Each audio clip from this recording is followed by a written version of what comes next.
The American dream was never about riches, about bitches, cars, or anything you'd slightly believe from this country. What it was about was the hunt, the chase, the pursuit of freedom. Yearning to free ourselves from the iron shackles we'd fitted to our bones the moment our lives were printed to paper.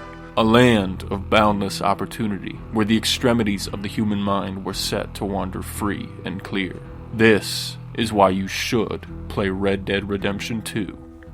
My name is Ice, and let's begin with the technicals. Red Dead 2 is a massive game, sitting at about 120 gigabytes, but bearing one unique quality that should say a lot before I begin wooing you with fancy words. It's actually worth it. All 120 gigabytes, every goddamn bit. Performance was very stable, but I'd wager a PC lesser than mine might have trouble hitting a benchmark of 60 FPS with high settings. You'll need to do some tinkering, but at least after the cogs and gears are spun to their right position, you can take comfort in knowing this is a Rockstar port that actually works. Though, my one warning for folks on PC, the controls kind of suck. There are just a billion of them as the game is extremely interactive, and with that comes a lot of haphazard keybinds that'll carry more than one command, causing a whole slew of issues when you try to personalize your buttons. Now, it works just fine on a controller, but you and I both know how much nicer it is to look around with a mouse, and honestly, I'd say, just suck it up for this one. Listen. You already know what Red Dead is, and if not, then you've heard of it. I'm no fool, and I'm not here to waste your time or my time. Typically, any given why you should play will afford you 3 key points of why you should play a game. Simple concept, really. But today, I only need 2. So let's begin with the effort. By no small stretch of the term, Red Dead Redemption 2 isn't just a game. It's a labor of love.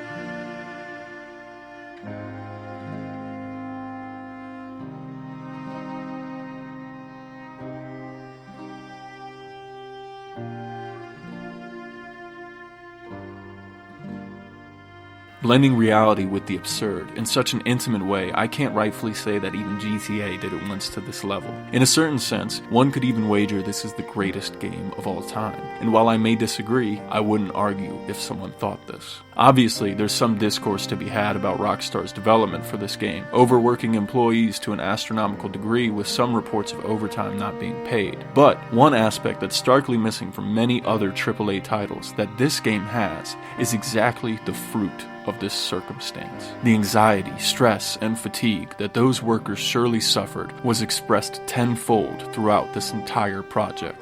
Let's detach ourselves from the subject for a second. We've all grinded our ass off, or are grinding for something. Food, a roof over our head, distant dreams of retirement, taking your career another step further, turning all that hard work, your determination, your passion, into realities that may take you across countries, hunting monsters, uncovering hard truths, or immortalizing mundane history, all with the same goal in mind, our collective light at the end of the tunnel, the creation.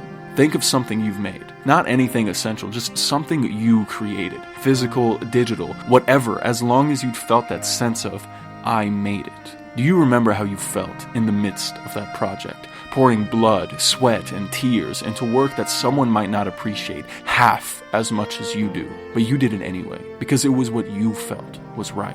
What you felt would serve it justice. Now imagine, that same work was now in order. Suits and deadlines bearing down on you, potentially even your employment swinging in the balance. Yet, you still made it work. The whole completed, wiping sweat off your brow, only to then reveal it to the public. And in response, they've but one word: masterpiece.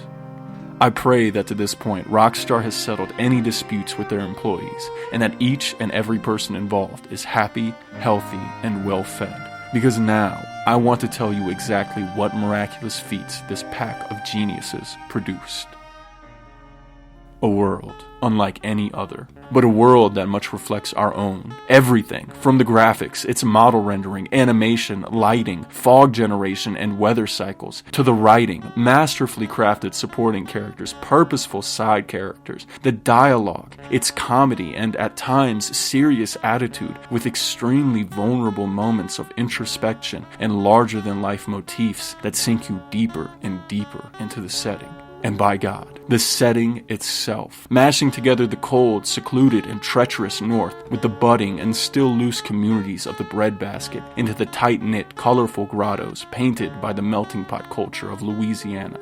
Even proposing this unique allegory through its homesteads as stop after stop became more and more claustrophobic, secluded, and desperate. Not only extremely dense with history, but in its own interpretation. That's an open world. Harkening back to older generations of games, I find it unbelievable that something like this was allowed to exist in 2018. I mean, up to that point, we'd already seen Skyrim released 3 times. But here came a game so complete, it hasn't received any major updates since it came out. No DLC, no add-ons, no cash shops. The sheer confidence and attitude like this exudes is unprecedented. Could they have added more country to the game by now? Absolutely. But does it really matter? In this case, it doesn't. That's how incredible it is. Now, these points aren't meant to detract from the more quantifiable measures of this game's brilliance. The 100 species of animals present with associated exotic clothing ranging from big-ass hats to fur chaps and alligator skin saddles. A catalog of over 20 weapons, all with fully enabled customization from wood grain patterns to changing the wood used itself, plus custom gunmetals and engravings. You can hunt bounties, get shit-faced drunk, have a maiden scrub your thighs, lasso a man and drag him for miles. Virtually, you can do anything. That's what a world is. That's what the Wild West was, and that essence was damn near perfectly captured, creating a true land of opportunity, a true land of second chances. You see, the developers, they understood something that a lot of others tend to forget. An integral question that all games must answer within themselves, uniquely, with no right answer, only with historical context to fuel the guess. What is a game? Their answer was this. Yeah.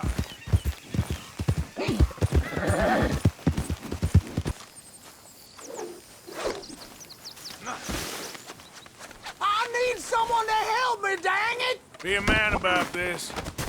What the?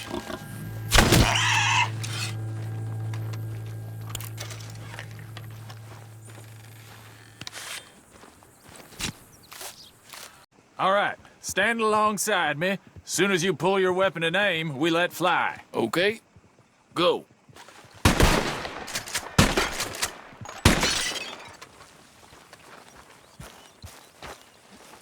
Good. Well, let's go get it then. Go catch us some fish. Yeah. Cast your line.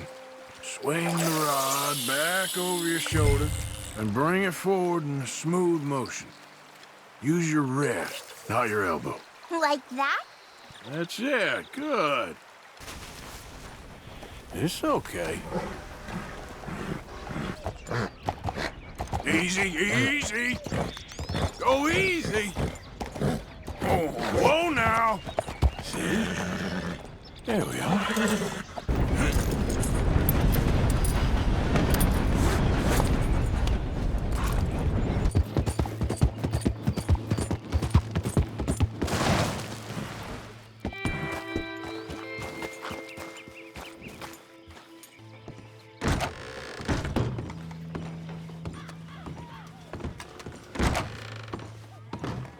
This fool couldn't bluff his way out of a sack.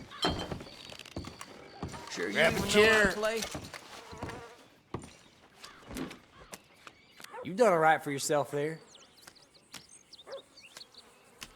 Oh, bullshit. Oh, Shit. Total shit. bye now. Let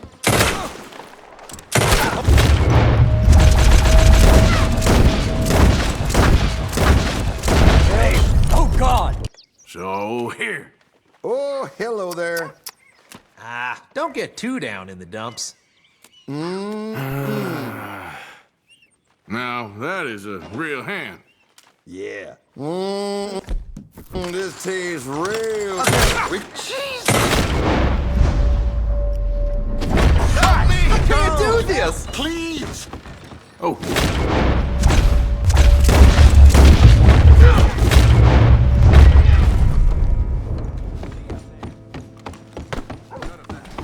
No!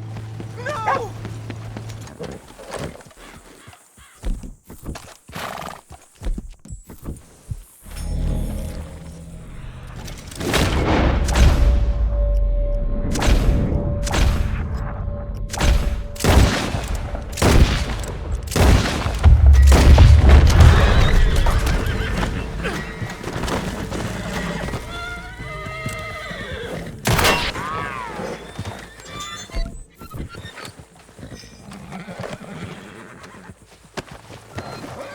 Oh, you ain't gonna like what happens next.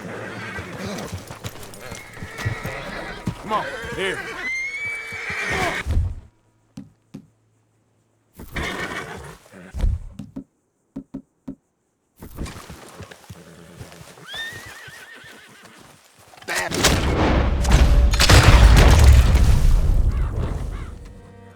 even if you have gripes with the on-rails nature of Rockstar games, you can find sanctuary in the open world. Even if you have qualms with how big the open world is, like me, you'll find reason in how well designed the story is. The cinematic range, which displays greed, friendship, pride, compassion, desperation, hope, addiction, redemption, wrath, and joy, is something no game will ever truly replicate. A product like this doesn't occur simply because of a high budget. What it takes is exactly what I commend: effort. The effort to build a world, to craft these characters, to curate not just an experience, but a life's journey. I cannot praise it enough. And honestly, the video could end right here. But you know me, or at least you'll get to know me.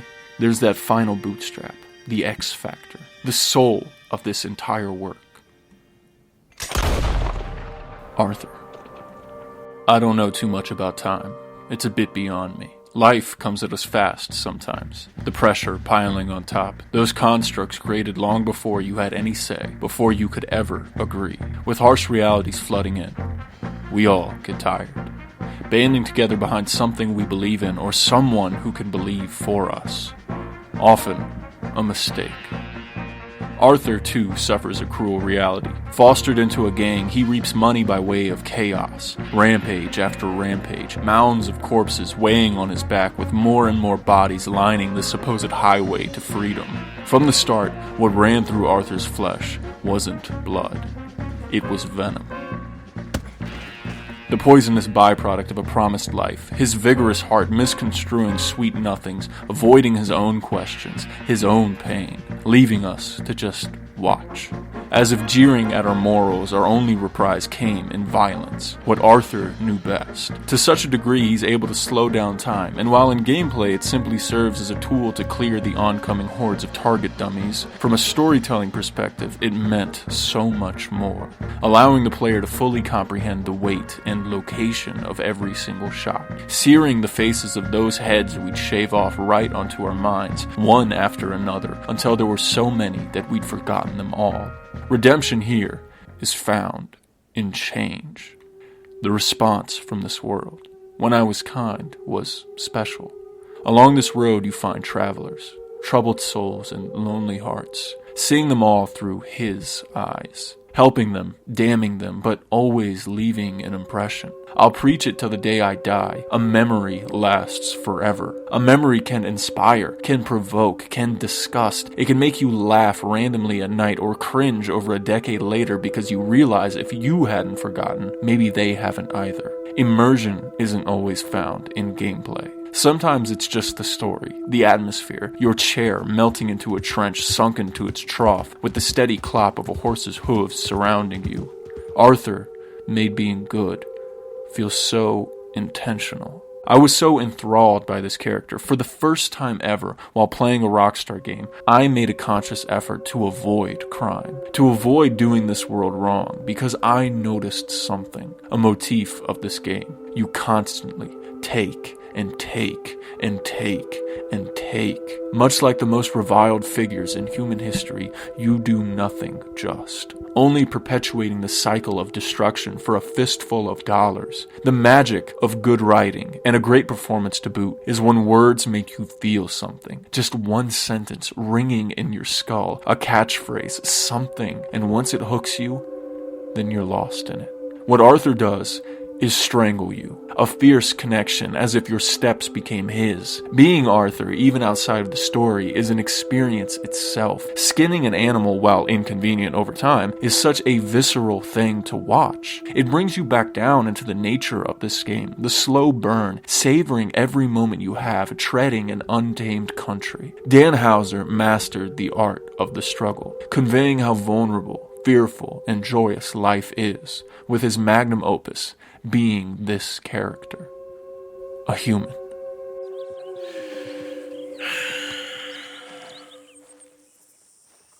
The whole world's changing. Even I see that now. Our time is pretty much past. Things to do, Miss Jackson. They don't want folk like us no more.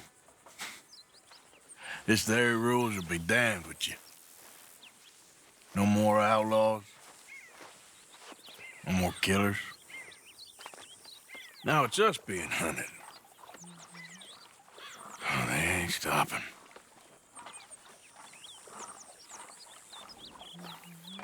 We went and made our choices a long time ago, so I guess we gotta pay for our sins. Oh, Arthur. What a sad world we live in. Well, I ain't sad, Mary Beth. I'm realistic about what's coming. But I keep acting really crazy. I don't know. Well, I'm about ready to let you go. But first, my opinion. Red Dead Redemption 2 is a contemplative experience, and honestly, you've heard me throw so much information at you it's needless to pile more on top. So how about a rambling story that'll tie back to one thing I need to drive home? Change.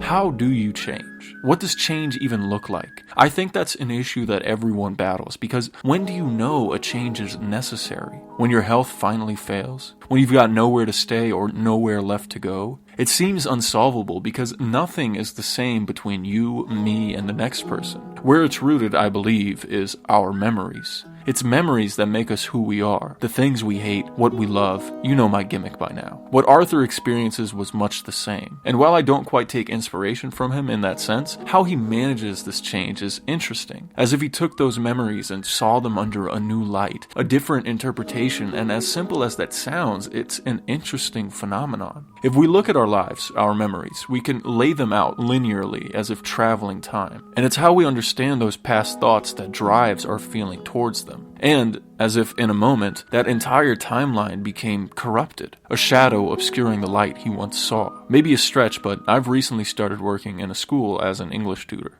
For the most part, it's been great. It feels like I'm helping and even have rapport with some of my students. But there's the oddity, for lack of a better term. A kid who's so vehemently apprehensive towards education, he uttered this verbatim. I want to be scary. Mind you, this same child is very talkative, around 13 years old, and has an astoundingly underutilized grasp of the English language, even a fondness for rap music, just a bad attitude. But why? It makes me question what needs to change. No matter how much animosity may be pointed my direction, I've no reason nor right to wish ill on someone whose future may one day eclipse my own. But how can someone so young act so defeated, constantly glued to their phones, avoiding eye contact with everyone, and incapable of something even I've struggled with, asking questions?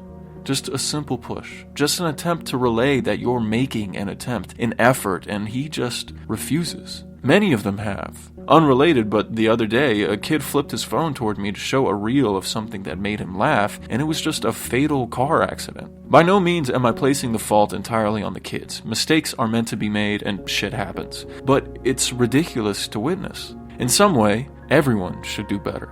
I wish change were easier to achieve. I wish it didn't take so long. But here we are. Outside of that spiel, the game has absolutely stunning environments, and the music is truly, truly incredible. I'd give it a 9.1 out of 10. Play the damn game. It's well worth $60, but if you can wait, then grab it on sale for $20. The game lasted about 70 hours in my first playthrough, and oddly enough, I think I want to get through some of it all over again. There's someone I need to see. Thank you for watching. Consider liking, subscribing, or leaving a comment if you enjoyed the story. I haven't got much information for you in terms of future videos. I've scrapped some ideas, hoping to find something to drive some old ones back to the top, and as always, I'm sifting through new ideas to find the right one. Suffice it to say, stick around. There's always more to come. Hope you're having a great day or night, and I'll see you next time. Bye-bye.